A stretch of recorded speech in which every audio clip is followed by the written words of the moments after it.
Hi guys, a wee bit early tonight. I'm going to change this weekly update to a 7 o'clock or 7 p.m. Slot on a Sunday night, just to get things up and running. Most people will be available at that time as well, and see where it takes us. You can ask any questions at this event as well. You're more than happy to answer any questions live, so we can go through things. But first of all, let's get the elephant in the room out the road. What's Tier 4 and how's that going to affect the property market? Well, we've been told the last time with the Housing Minister, Kevin Stewart, and we're going to find out further details tomorrow from him anyway, about the situation. But basically, it won't affect the property market at all. It will affect people travelling to the area to view property, but that shouldn't affect our business to a degree in terms of the property market, because we've sold houses without anybody walking in the door before, of drone footage, of home tours. So that won't affect our business, and it shouldn't affect houses selling and houses being purchased as well. Move-ins in terms of tenants as well should be okay to go ahead. They're all essential need because they're to do with housing, and housing is an essential business, an essential area. Okay, so if there's any questions you need to ask me, please feel free to do that in terms of the Tier 4. But it'll be business as usual in terms of the housing market, and things will flow as usual. We are prepared, as I said before. We had prepared for this ages ago. We had made sure we'd done personal property tours on all our rental properties, made sure we'd done personal property tours on all our sales properties, and also, as I said, drone tours, home tours. And we engage with our audience in virtual formats as well, and we'll take them through WhatsApp. And sometimes I've actually had a house where somebody's viewed on the outside of the house and they've just looked in the windows and they went on to buy it. So, good evening, Andrea. How are you?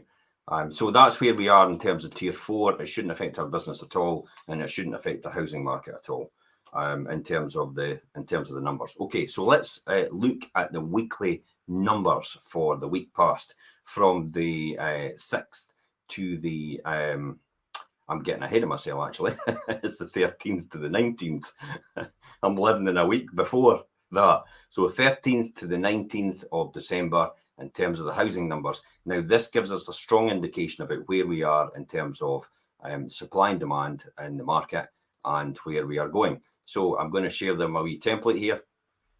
So as you can see here, when we look at this, the Cooper market, there was 10 properties instructed last week, just passed. There was 6 properties gone under offer. It's demonstrating that supply is outstripping demand. But that's 1 week, as I said before, is never a trend. And it's always demonstrated before that supply is outstripping demand. East Nuke, you can see straight away, 2 instructed, 5 sold. There's a clear pattern in East Nuke all the time, is that demand is clearly outstripping supply. If you've got a property in the East Nuke area and you are considering selling in the new year, probably now is the time to actually try and do something about it. And I'll talk about the Boxing Day bounce at the back of this, and I'll show you graphs and illustrations of where it was this year and how lockdown affected things and where we are now. This is full detail about how the housing market performed this year in detail on graphs. Okay, so St Andrews market, 5 came to market and 2 were actually sold in that week. St Andrews is still a buoyant market. Somebody said to me the other day that, the St Andrews market is going to fall at the bottom. I don't think so. I think most of the properties kind of go into mainstream renting. They can also go into serviced accommodation for people living low, having holidays in the area and visiting the area. So there is a market there for it still. And at the end of the day, we're only in lockdown for around about 3 weeks after Christmas. Okay. So Levenmouth, 6 come onto the market, 14 sold under offer. If you've got a property in Levenmouth, you should be experiencing record results for your property. You should be getting a lot more money for what your home report is at this point in time, because demand is clearly outstripping supply in the Leven area. Dunfermline, again, 27 come onto the market, 32 gone under offer. Again, demand outstripping supply. Glenrothes, 14 come onto the market and 7 sold. Previous weeks have actually demonstrated all the time that Glenrothes have actually, demand was more than supply. So this is maybe just a flurry of people running in for the Boxing Day bounce, like I'm about to speak about, and why that is. And Kirkcaldy, 21 come onto the market and 23 gone under offer. Again, demand outstripping supply. So total overall in the Fife area that's come onto the market have been instructed is 85 versus 89. So still a healthy market, still going the right way. Remember, it's not about property prices. It's these numbers that are more important because these give you an indication where property prices all end up, if that's the case. Because clearly, if demand is outstripping supply, people are genuinely going to probably pay more than what the price of the home report is. If demand is a lot less than supply, then the market's getting flooded with more and more properties. And that could essentially happen coming into April next year onwards. But we'll talk about that in a wee while. Okay, so let's look at the Boxing Day bounce, and it's still going strong. So why are Boxing Day browsers still going strong? Well, Christmas is going to be very different for many of us. Smaller family gatherings, no office parties, scaled down celebrations. We know about Tier 4 lockdown, and it's not overdoing the number of chocolates we eat, having certain gifts and turkey sandwiches in December. We're talking about something our Brits love to do. I mean, we love to do this on Boxing Day. This is a classic example we love to do on Boxing Day. I'll just bring that off the net. So on Boxing Day, what happens is we'll always look for properties for sale. It's the first thing we browse on. Remember when I've talked about this before, this is your new television. You know, this is where people spend all their time. 6 hours a day, they're predicting, and it's going to go up to 8 hours a day. I don't know who's sitting on 8 hours a day. Somebody must be making up the time for me. And that's part of my business to be on here. But this has become the television, and the television is now a background noise to most people. Most people will play games and puzzles and crosswords and communicate with their friends on these things at the same time as the television being in the background. So television is losing its luster, as well as radio is losing its luster as well, because people are going to podcasting. They're going to downloads, they're going to Spotify, they're going to iTunes. So that's losing its luster as well. So this is where you need to be in terms of your property market, because this is where your audience is. It's not, I mean, we'll use traditional routes like Rightmove and Prime Location and Zoopla, but they're kind of on their way out. They're almost emanating, if they don't change, the same track as the newspapers, and because we're getting in front of a different audience with video. So for the past 10 years, property portals like Rightmove, Zoopla and the UK have recorded a large amount of visitors on December the 26th. In fact, Rightmove recorded a massive 231% increase in traffic last year. And I'll show you where our traffic is this year. So there's I'll just nip onto that one. There's our graph for the number of people. So we have over 300,000 visitors to our website only every single year. This is the two graphs. Okay, so the first dotted line below was 2019, the visitors. The one below, the thick blue line, is 2020. So you'll see definitely there that there's a huge trend. And we'll look at these movements of where it happens. So where is this Boxing Day bounce, and where does it happen? And I'll show you. So there's the Boxing Day bounce. So this is Boxing Day. This is what happens. Well, people are at home with time on their hands and they want to have a look to see what properties are up for sale. It's either that or sitting watching the 50th episode of Elf. It's a Wonderful Life again. Both are excellent films, by the way. But it's also time for people to start thinking about upping up sticks and moving. For many of us, a new home is at the top of their Christmas, New Year's resolutions. It turns from being a might do to a must do, often because Christmas can, like lockdown did, highlight the home's shortcomings. So this is what happens in the Boxing Day bounce. It starts to go up, and this is what will happen again. So we'll walk through that and see. Look, this year, what had happened was lockdown was right at the bottom of that. So that's what happened at the end of March. We dropped like a stone in terms of activity. That was understandable. You know, everybody was focused on something else. But then look as it started to pick up again. So it started to pick up, and we came out of lockdown. So it started to pick up, and we actually sold houses in between lockdown and coming out of lockdown without anybody walking in the door, as I said. And then we came out of lockdown, and this huge spike of activity went right up. Now, you could easily mistake this for thinking that, well, okay, look at it's going down now. But that's just a normal trend. If you can look at the 2019, look how it goes down as well. But what we do realise there is, look, this is still double 2019's figures when you think about it. So there's still a huge amount of activity around in this market. You're almost talking about 5,000 a month. So you're talking about 5,000 in there, and this is actually weekly. Sorry. So you're talking about 5,000 on a weekly basis are coming in. That's still 20,000 people a month coming on our website, and that's still emanating all the way throughout. Now I looked at this is a graph of yesterday, but I looked at today's one, and it's actually showing this wee blue line starting to go up again in terms of where it is. So it's key that the Boxing Day bounce actually happens. So make sure your property is in a position, or you're in a position to take advantage of that.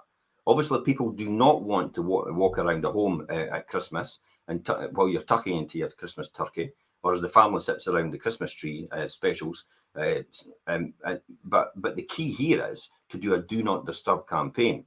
So we're actually got people in the process of putting their house on the market, and everybody thinks, well, why would you put your house on the market at Christmas? Because nobody's going to view. That's fine. But this is where you're going to get the bounce on Boxing Day. A lot of people are going to see your property way before everybody else's, so they're going to earmark it straight away and inquire. And we're still taking inquiries over Christmas and New Year to make sure we've got everybody lined up for when we get into January and February, to make sure we've got everybody lined up to view. And everybody clearly, because of lockdown, is in a position to proceed. We've always done this. You have to be in a position to proceed to view. You have to have your finances in place. You maybe got your house under offer. You've maybe got your house in the market, but you're doing something about it. If you've done nothing, you can't just turn up idly and view a property at this point in time, because the Scottish Government clearly says you shouldn't be looking at properties or going around properties if you're not in a position to do something about it. So that's the key from the Scottish Government. So there's no need to stress. If you don't want to be disturbed for the Christmas because you're listing your home in January, it also captures the attentions of restlessness, but very serious buyers at this point in time in the year. Okay, so let's go on to talk about, no deal Brexit. How's that going to affect things? Well, I've put a link to the full article and the show we ran yesterday on this, the no deal Brexit and the prediction for the Fife house prices next year. So what are we predicting? Well, what happened to the Fife house prices crash? Well, it never happened this year, did it? It never transpired. It never came about. And even in the 2016, the Treasury actually said a vote to leave Brexit would actually affect house prices, and it could probably drop about 18%. Well, did that actually happen? Let's take a look. So let's look at the first graph. Okay, so here is the average prices. So this is the average value of a house in 2016. As you'd see, a 5-detached home would be 245 odds, semi-detached 148 or 149 for rounding up basis. 5 terrace townhouse 114,000 and 5 apartments 116,000. But you'll notice the prediction was that they were going to go down by 18%. So I've actually predicted it where it went down, the 18%. The 201, the 122, the 94,000 that's in there, and the 95,000. But you look at this, the average value in the next column, the third column today, is 281,000 for a detached house, 167,000 for a semi-detached house, 137,700 for a terraced house, and 122,200 for an apartment or a flat. Clearly, that prediction never came through. So why has it that the Fife property market has not matched the property pundits for the last 5 years or so on a twice basis? I mean, twice the property pundits have got it wrong. They've got it wrong in the Brexit forecast, and they've also got it wrong in the lockdown forecast for this year. It just never happened, this crash. And you can see the uplift in the 4.5 years, and a detached home's uplifted by 35,400. A semi-detached 18,000, 23,000 for a terraced house, and 6,000 for an apartment. And percentage increases. You notice that the terraced houses seem to increase a lot because the price point is a lot better. At that price point, you're opening up to a market of first-time buyers, investors, downsizers, and upsizers, because it's a house. So people going from a flat to a house would be able to afford that as well. So that's why you find at that 21% improvement is the highest out of the 3 tenures, or the 4 tenures that you've got there. Detached houses have come a close second, semi-detached houses are third, and there's no surprise flats and apartments. Flats and apartments don't really do well in times where interest rates are at a record low, because first-time buyers get finance at a real cheap rate. Therefore, they want to go straight for houses, rather than actually buy a flat. You know, that's the prediction, and that's what happens. I know by experience and track record that when interest rates start to creep up, that's when apartments and flats start to accelerate in price a lot more. So if you're keeping a hold of flats and apartments for maybe buy-to-let strategy, medium to long term, they will do very well over a long, medium to long term period of time. An example of that, since the year 2000 up to now, 2020, property prices have actually increased by 200%. So in other words, every property has more or less gone up 3 times in value. And that shows straight away that property is a real good long-term investment. And so we'll look at as well, we'll quickly look at what that meant then for each homeowner in terms of the category, about how much profit they would make every week since the Brexit vote. So since that time, look at that. So the weekly profit that people have put on their houses is £136 every single week. Your house is going up in value on average for an average homeowner in Fife by £136. Just we do nothing, holding on to the house. Semi-detached, £70. Terraced house, £90 almost, and an apartment, £23.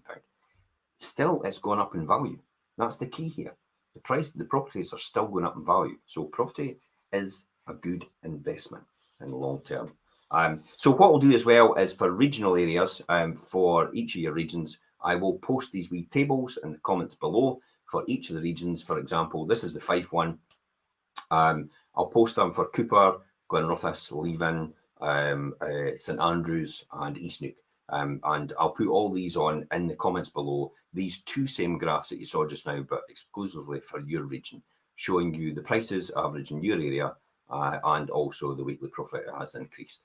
And then that's it. Okay, so get prepared now, Andrea says. Possibly, yeah, absolutely. Get prepared now. You're absolutely right, Andrea. Thanks for reminding me. It is the Boxing Day bounce. It is getting prepared now. I have a client actually who's putting their house on. There's been a couple of teething issues come up in the home report that they need to resolve before they can do anything. So it's another thing just to be prepared in advance to make sure you've got all your ducks in a row, is the expression, to make sure you're in a position to actually go to the market rather than have to sort a few things before you can actually proceed any further. After all, you don't want to wait till the last minute. I'll look at that graph again. Let's jump back to that graph and I'll show you this one again. Let's jump to that one and I'll show you the reason why. This is where you sell. So, okay. So see when it comes out of lockdown, that's when it goes to the bounce. You should be there straight away on the bounce when it goes up. So you should jump in straight away and you should never try to predict peak of the market in order to sell on anything. And the reason why you don't try to predict peak of the market is because you're gambling. That's what it's basically in a nutshell. You don't know when the peak's going to happen. So you make sure you get in there straight away and then you wait till the time comes where it's right for you to exit the market at that price. That's really it. If you've got any further questions, more than happy to take them. If you put them on here, I'll take them later on as well. And that's it for me for this week. And I'll see you next week after Christmas. So happy Christmas. We'll look forward to New Year, but I'll see you next week for that at 7 o'clock on Sunday night. Bye for now.